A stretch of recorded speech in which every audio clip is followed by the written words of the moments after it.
Hello students, in this video we are going to discuss about some very important questions of the topic maxima and minima. I hope you are able to see the question on the screen. First you must have to find out the word given or inscribed or circumscribed in the question. In this question we have given a slant height of the cone. Okay सबसे पहले given word या inscribed word को आपको question में ढूंढना है।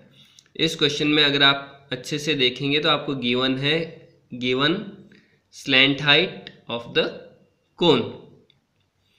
ये जो गिवन वर्ड आपके पास रहता है इसका यूज करके सबसे पहले आपको एक इक्वेशन बनानी है। अगर आप इसका यूज करके आसानी से इक्वेशन बना लेते हैं तो ही आपको नेक्स्ट स्टेप पे मूव करना है, अदरवाइज आपको नेक्स्ट स्टेप पे मूव नहीं करना। इसमें टू टाइप के क्वेश्चंस हैं। कुछ क्वेश्चंस के अंदर इक्वेशन इजीली बन जाएगी।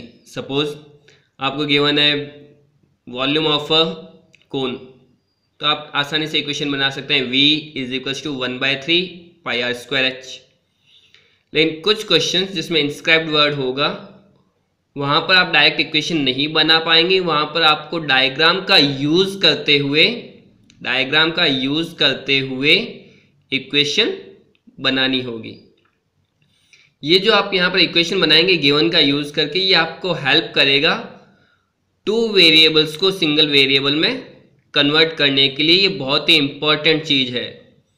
क्वेश्चन के अंदर सबसे पहले गिवन वर्ड ढूंढना है। गिवन वर्ड का यूज़ करते हुए आपको एक इक्वेशन बनानी है और इस इक्वेशन का यूज़ करके आपको टू वेरिएबल्स को सिंगल वेरिएबल में कन्वर्ट करना है। Let's see the solution of this question. We have given a slant height of a cone and we know that the slant height of a cone is generally denoted by a notation small l। यहाँ पर हमने diagram draw कर रखा है। इस diagram के according slant height हमने L notation से डिनोट कर रखी है, वर्टिकल हाइट को एच से डिनोट कर रखा है, रेडियस ऑफ द बेस को आर से डिनोट कर रखा है एंड सेमी वर्टिकल एंगल ये complete. And semi vertical angle means ये जो हाफ पोर्शन दिखाई दे रहा है वर्टिकल एंगल का, इसे हमने थीटा कंसिडर कर रखा है। अब जैसा कि मैंने आपको कहा था गिवन का यूज़ करते हुए आपको इक्वेशन बनानी है। यहाँ पर गिवन क्या है? Slant height. और स्लैंट हाइट का फॉर्मूला क्वेश्चन में आपको गिवन है slant height of the cone. और अगर आप इस ट्राइंगल को ऑब्जर्व करेंगे AOB, ये ट्राइंगल राइट एंगल ट्राइंगल है। क्लियर? क्योंकि आपको राइट सर्कुलर कोन गिवन है। जब भी राइट सर्कुलर कोन गिवन होता है स्लैंट हाइट और बेस रेडियस के बीच में एंगल हमेशा कितना होगा? 90 डिग्री। तो ये हो गया right angle triangle. Right angle triangle में हम पाइथागोरस थ्योरम अप्लाई कर सकते हैं। पाइथागोरस थ्योरम अप्लाई करने पर L² = R² + H², या फिर हमने अर्लियर क्लासेस के अंदर कर रखा है slant height of a cone = √R² + H²। ये इक्वेशन मिल चुकी। हमारे पास में केवल गिवन था स्लैंट हाइट ऑफ अ कोन, इसका यूज़ करके हमें ये इक्वेशन मिल चुकी। जो चीज़ हमें गिवन रहती है, स्लैंट हाइट गिवन है, तो ये जो L है स्मॉल l, ये कंप्लीट सॉल्यूशन में कांस्टेंट की तरह वर्क करेगा।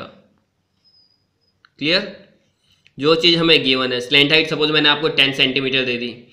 अब आप इस 10 सेंटीमीटर का यूज़ करके रेडियस को ज़्यादा भी कर सकते हैं, कम भी कर सकते हैं। मीन्स इस डिफरेंट टाइप के आप कोन्स ड्रॉ कर सकते हैं। कोन ऐसा भी हो सकता है। स्लैंट हाइट अगर आपको सपोज 10 सेंटीमीटर गिवन है, 10 सेंटीमीटर का यूज़ करके आपने बेस रेडियस को ज़्यादा कर दिया, वर्टिकल हाइट को कम कर दिया। ऐसा भी हो सकता है कि आपने वर्टिकल हाइट को ज़्यादा कर रखा हो और बेस रेडियस को कम कर दिया हो, लेकिन इस केस में भी आपकी स्लैंट हाइट कितनी रही है? 10 सेंटीमीटर। तो जो चीज़ हमें गिवन है वो कांस्टेंट होगी और रिमेनिंग सारी टर्म्स वेरिएबल होगी। H वेरिएबल है, R वेरिएबल है। Clear? L constant, R variable, H variable. जब गिवन वर्ड हो जाए तो उसका नेक्स्ट वर्ड आपको जो सर्च करना है क्वेश्चन में वो है maximum. Minimum, least, highest, longest, इस टाइप के वर्ड्स होंगे जो पीक वैल्यूज को रिप्रेजेंट करेंगे, या तो मैक्सिमम वैल्यू को या फिर मिनिमम वैल्यू को। इस क्वेश्चन के अंदर दे रखा है volume of a cone is maximum. Clear? Question अगर आप ऑब्जर्व करेंगे वापस तो इसमें क्लियर गिवन है volume is maximum in which case when semi vertical angle is tan inverse √2। ये हमें प्रूव करना है। गिवन था, इक्वेशन मिल चुकी, नेक्स्ट स्टेप क्या होगा? मैक्सिमम या मिनिमम वर्ड आपको सर्च करना है। मैक्सिमम वर्ड आपको क्वेश्चन में गिवन है volume of a cone is maximum, और कंडीशन क्या प्रूव करनी है? When semi vertical angle is tan inverse √2। Next move करते हैं। अब किसी भी टर्म को मैक्सिमम कैसे प्रूव किया जाता है ये हमने अर्लियर वीडियोस के अंदर कर रखा है। मैं आपको वापस रिपीट कर देता हूं। अगर आपको फंक्शन गिवन है y इक्वल्स टू fx, अगर आपको इस फंक्शन को मैक्सिमम प्रूव करना है तो इसके स्टेप्स होते हैं, first order derivative find out करो आप dy/dx। नेक्स्ट स्टेप होगा फर्स्ट ऑर्डर डेरिवेटिव को 0 के इक्वेट करके आप क्रिटिकल पॉइंट्स फाइंड आउट करेंगे। नेक्स्ट स्टेप होगा आप second order derivative find out करेंगे, और आपको यहां से जो क्रिटिकल पॉइंट्स मिल रहे हैं, सपोज इस इक्वेशन को सॉल्व करने पर आपको x इक्वल्स टू a मिल रहा है, उसे सेकेंड ऑर्डर डेरिवेटिव में पुट करने पर अगर ग्रेटर देन 0 मिल जाए तो फंक्शन होगा मिनिमम, अगर लेस देन 0 मिल जाए तो उस केस के अंदर फंक्शन हो जाएगा मैक्सिमम। ये स्टेप्स हैं जो हमने पहले कर रखे हैं। यहाँ पर मुझे किसी मैक्सिमम प्रूव करना है, वॉल्यूम मीन्स वॉल्यूम का फंक्शन चाहिए। Volume of a cone, formula simple सा 1/3 πr²h, ये एक फंक्शन होगा v equals to 1/3 πr²h। v को मैक्सिमम करना है, जैसे यहाँ पे हमें y को मैक्सिमम करना है। अब y किसका फंक्शन था? x का, तो हमने y को x के रेस्पेक्ट में डिफ्रेंशिएट किया। लेकिन यहाँ पे जो वॉल्यूम मिल रहा है वो 2 वेरिएबल्स के फंक्शन की फॉर्म में मिल रहा है। r भी वेरिएबल है, h भी वेरिएबल है। तो यहाँ से हमारी परेशानी शुरू हो जाती है कि हम इस वॉल्यूम को किसके रेस्पेक्ट में डिफ्रेंशिएट करें, r के रेस्पेक्ट में डिफ्रेंशिएट करें या फिर h के रेस्पेक्ट में। इसी प्रॉब्लम से ओवरकम होने के लिए हमें इस फंक्शन को सिंगल वेरिएबल में कन्वर्ट करना, और इसमें हमारी हेल्प करता है जो इक्वेशन हमने यहाँ पर बना रखी है गिवन का यूज करते हुए। इस इक्वेशन का यूज करते हुए हमें इस प्रॉब्लम से ओवरकम होना है। 2 वेरिएबल्स को हमें सिंगल वेरिएबल में कन्वर्ट करना है। बहुत ईजी है। इक्वेशन नंबर 1 से हम r² की वैल्यू पुट कर देते हैं। r² की वैल्यू पुट करने पर 1/3 as it is, pi as it is, r² के प्लेस पे वैल्यू हो जाएगी l² minus h² into h। अब इससे ऑब्जर्व करो, जैसे आप वैल्यू पुट कर दोगे गिवन का यूज करते हुए जो आपको इक्वेशन मिली है उसको जब पुट कर दिया जाता है तो उसके बाद में आप चेक कर लेंगे क्या आपका फंक्शन सिंगल वेरिएबल में कन्वर्ट हो गया क्या। चेक कर लेते हैं। 1/3 कांस्टेंट, पाई कांस्टेंट, l स्लैंट हाइट हमें गिवन थी कांस्टेंट, h वेरिएबल मीन्स हमें केवल सिंगल वेरिएबल गिवन है ओनली h।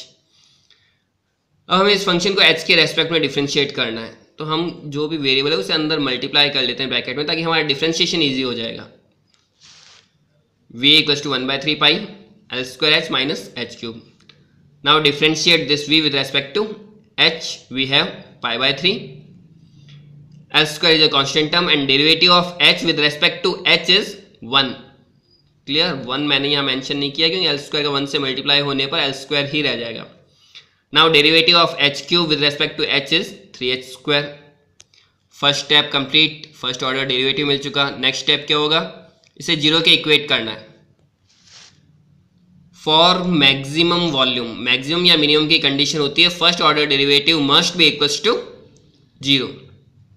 जैसे ही आप इस टर्म को 0 के इक्वेट करेंगे तो l² माइनस 3h² किस में कन्वर्ट हो जाएगा? 0। l² equals to 3h² and l equals to plus minus √3h, और हमें पता है स्लैंट हाइट कभी भी नेगेटिव नहीं हो सकती, इसलिए हमने √3h यूज किया। यहाँ हमें आंसर मिल जाना चाहिए था। जैसे आप ये कंडीशन अप्लाई करेंगे हमें आंसर मिलना चाहिए, और आंसर क्या था, क्या कंडीशन प्रूव करनी थी हमें? Semi vertical angle is tan inverse √2 means हमें सेमी वर्टिकल एंगल चाहिए, जबकि हमें आंसर किस फॉर्मेट में मिल रहा है? l एंड h, और सेमी वर्टिकल एंगल हमें चाहिए tan की फॉर्म में, मीन्स हमें इस थीटा को इन्वॉल्व करना है tan का यूज करते हुए। क्लियर? वापस अच्छे से समझें इसे। जब आप ये कंडीशन अप्लाई करेंगे तो हमें क्वेश्चन में जो प्रूव करना है वो रिजल्ट मिल जाना चाहिए था, मीन्स हमें ये वाली कंडीशन मिल जानी चाहिए थी, semi vertical angle is tan inverse √2। तो यहाँ पे कुछ इस टाइप का करना है कि थीटा यूज हो जाए। कैसे यूज करना है? डायग्राम का यूज अगर आप करते हैं तो tan theta is equals to perpendicular upon base, tan theta equals to perpendicular, perpendicular कितना है r, बेस कितना है h, tan theta equals to r by h। Means relation हमें किस में चाहिए? r एंड h में, जबकि रिलेशन हमें मिला किस में? l एंड h में। मीन्स इस l की जरूरत नहीं है, हमें इस l को हटाना है, r एंड h में रिलेशन चाहिए। तो इस l स्क्वायर की वैल्यू हम इक्वेशन नंबर 1 का यूज करके पुट कर सकते हैं, ठीक है। Therefore using equation number 1 and 2 we have 1 and 2 का यूज करने पर r square plus h square equals to 3h square and r square equals to 2h square. ये रिलेशन मिल चुका हमें r एंड h, ये रिलेशन चाहिए था हमें tan थीटा के लिए।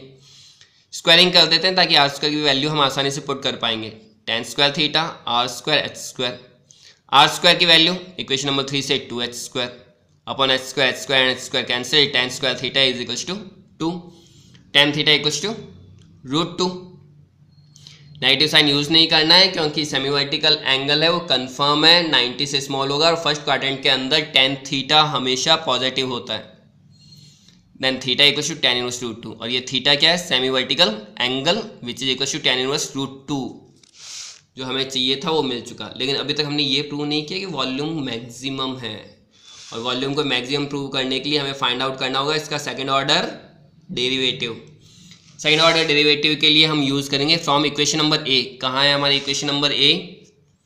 ये था फर्स्ट ऑर्डर डेरिवेटिव जिसे हमने इक्वेशन नंबर 1 से रिप्रेजेंट कर रखा है, dv upon dh equals to 1/3 pi l square minus 3h square. इसे एक बार और डिफरेंशिएट करना है,